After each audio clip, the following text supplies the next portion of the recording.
On continue la série que j'avais commencée avec les révisions sur vérité et raison, avec une série de petites fiches de dernière minute, puisque le bac de philosophie c'est très très bientôt.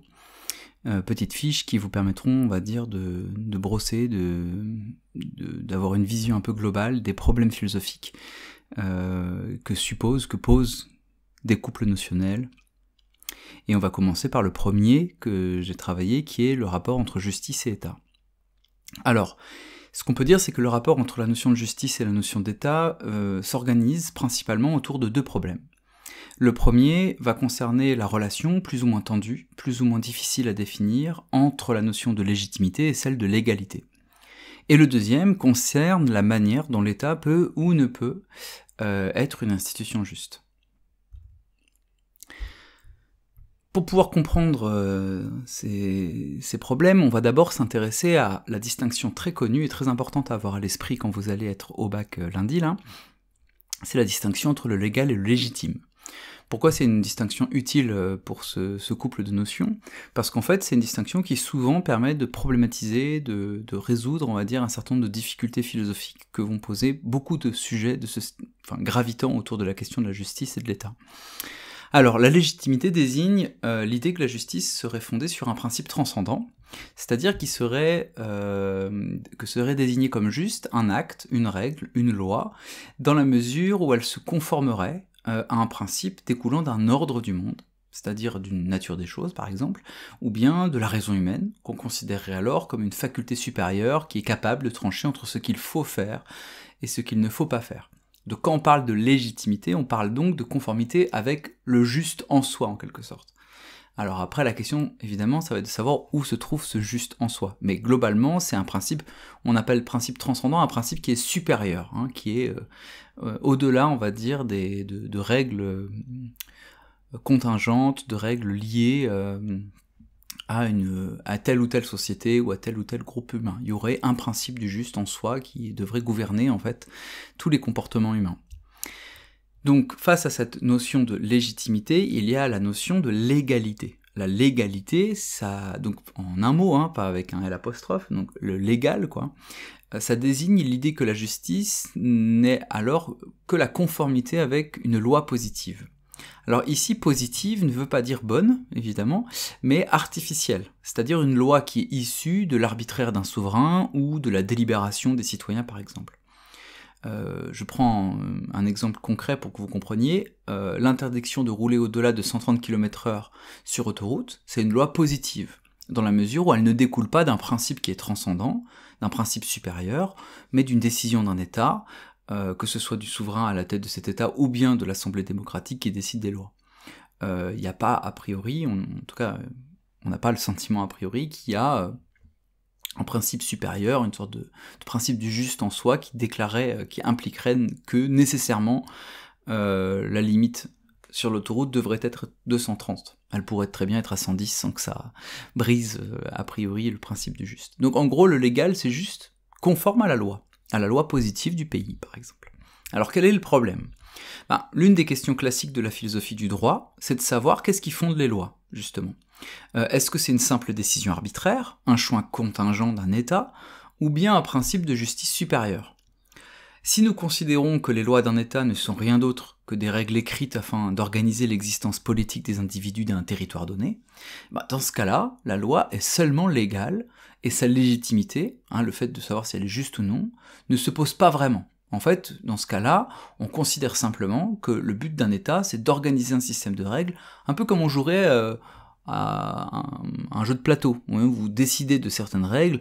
La question de savoir si ces règles renvoient à un principe de justice ou non ne se pose pas, le but c'est plutôt que la partie puisse se passer correctement, et que les gens s'harmonisent en quelque sorte autour de règles communes.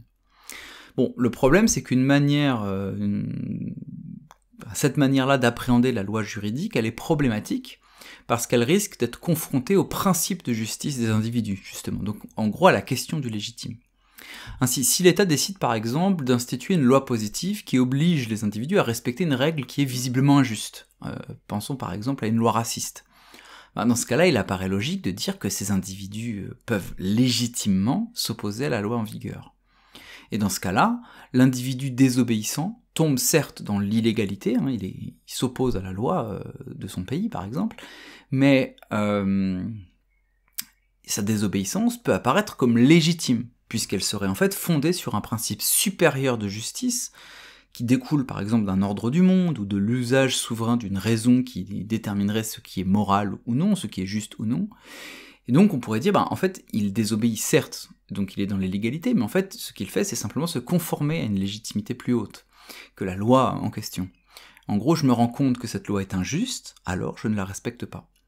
Et donc ici va naître la question classique aussi, hein, dans ce champ philosophique, de la désobéissance civile.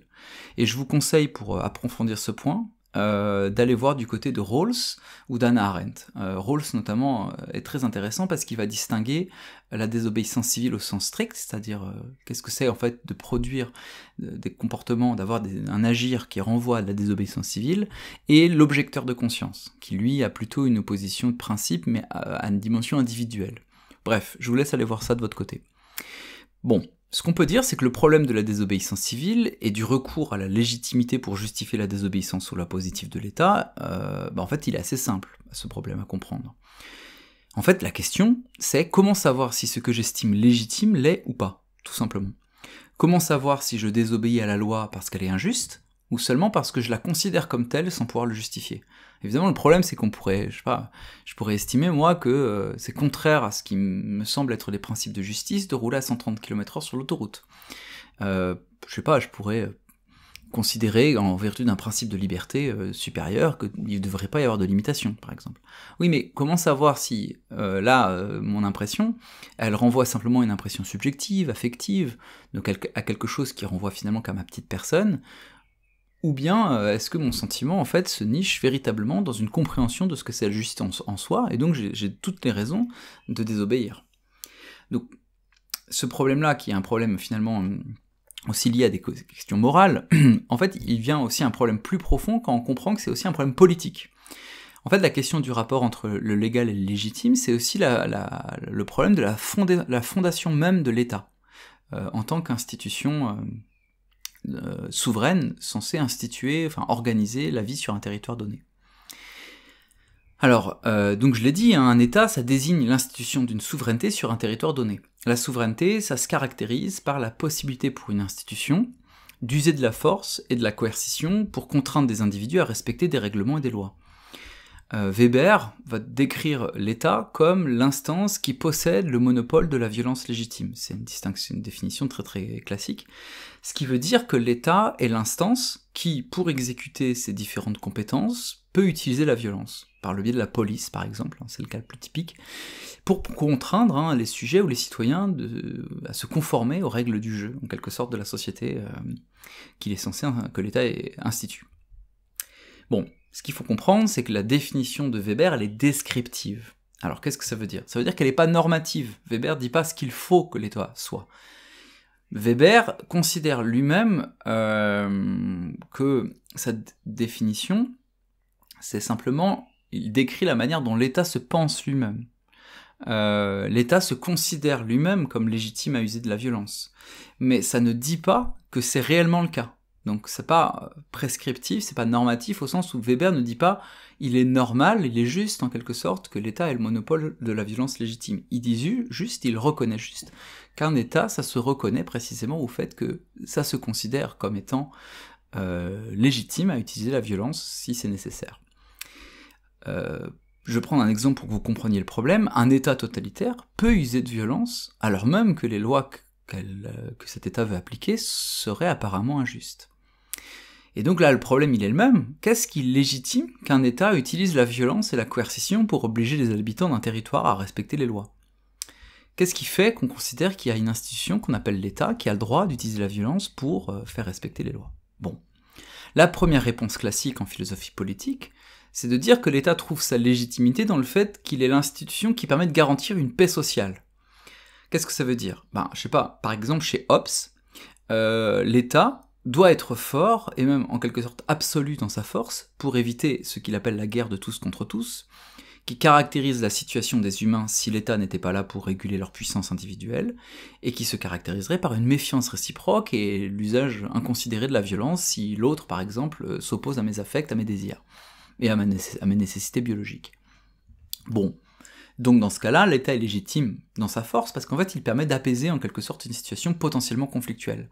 Mais le problème, c'est qu'on pourrait poser à Hobbes et à cette vision-là une question toute simple. Jusqu'à quel point il est légitime de garantir la paix sociale et de faire régner l'ordre? Et donc, au fond, le problème politique majeur est celui de la justification de la souveraineté. Qu'est-ce qui justifie qu'on délègue notre puissance personnelle, c'est-à-dire ma liberté, au sens de l'autonomie? L'autonomie, je rappelle, c'est la capacité que j'ai à me donner mes propres règles. Qu'est-ce qui justifie que je la délègue? Et jusqu'où une telle délégation d'autonomie peut être considérée comme juste.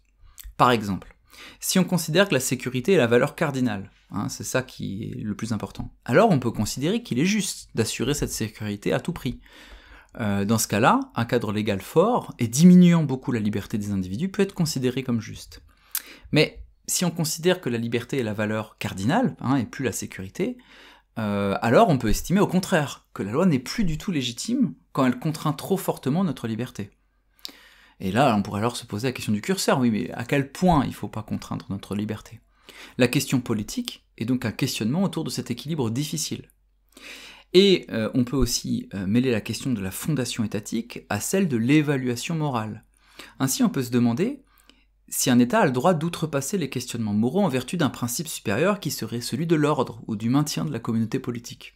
Si un État estime par exemple qu'une guerre est politiquement profitable pour garantir son unité et sa continuité, est-ce pour autant moralement justifiable? On a l'impression que non. Et si ça ne l'est pas, qu'est-ce qu'on doit faire? Est-ce qu'il est préférable pour des raisons morales d'agir politiquement de manière sous-optimale, par exemple en rendant possible une guerre civile, on imagine, ou bien la politique doit-elle se détacher de la morale pour être efficace dans son agir, c'est-à-dire garantir sa finalité ultime qui est garantir l'unité du corps politique, l'unité de la société. Ces questions-là sont très difficiles, donc je ne vais pas les résoudre ici dans cette sorte de fiche rapide. C'est juste que vous preniez en compte que là on a des aspects problématiques de la question en philosophie qui peuvent être intéressants d'avoir à l'esprit quand vous allez avoir des sujets, si vous avez des sujets liant la question morale, la question de l'État, la question de la société, la question de la loi et de la justice. Donc je peux vous conseiller d'étudier l'opposition philosophique classique entre le contractualisme de Hobbes et celui de Rousseau. Ça c'est quelque chose de très classique, c'est si vous avez vraiment pas grand-chose. C'est un peu le minimum vital peut-être. Je peux aussi vous conseiller la pensée de Rawls autour du voile d'ignorance. Il me semble que dans l'une de mes vidéos traitant de 5 références utiles pour le bac, je vous mettrai ça en description, je crois que je traite du voile d'ignorance de Rawls, qui est une réflexion très intéressante sur les conditions pour fonder collectivement une société juste. Alors pour finir avec les concepts associés, vous pouvez aller voir du côté de la notion de droit, ça serait intéressant de définir le concept de droit, d'être capable de définir cette notion, le rapport entre force et violence légitime, la notion très classique en philosophie politique de contrat social, la notion d'état de nature, la notion d'état de droit et la notion de justice sociale. Voilà, je vous laisse pour cette fiche et je vais essayer d'en poster une très vite pour que vous ayez la suite avant le bac de lundi. Voilà.